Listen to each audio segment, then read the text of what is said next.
Итак, друзья, меня попросили оценить звук, как смартфон Axon 40 Ultra работает с динамиками, насколько они громкие и так далее, и так далее. Я не нашел ничего лучшего, чем взять несколько телефонов, закачать на них один и тот же файл, и этот файл весит 7 мегабайт, файл на 2 минуты 53 секунды, записан он 320 килобит в секунду, 44,1 килогерца.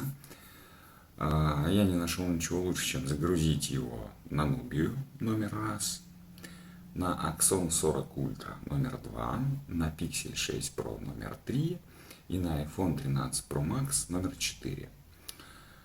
Включить их на максимальную громкость, которая возможна, и записать проигрывание этих аудиофайлов на программу Micro Pro 24 FPS, где я настроил звук, максимальный звук, на 510 килобит в секунду.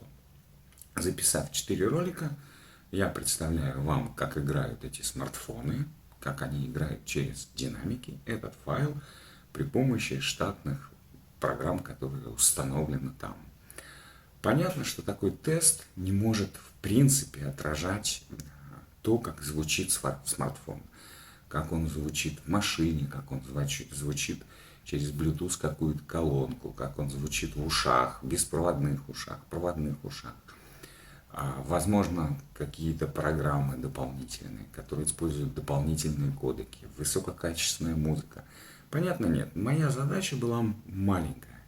Поставить любой рандомный аудиофайл, проиграть его на телефоне на максимальной громкости, записать этот процесс одной программой, я это сделал одной программой 24, Micro Pro 24 FPS, и представляю вам, вы в комментариях выскажитесь, какой смартфон вам больше всего понравился, выскажитесь, насколько вообще оцениваете Axon 40 Ultra с точки зрения звучания вот на такой видеозаписи.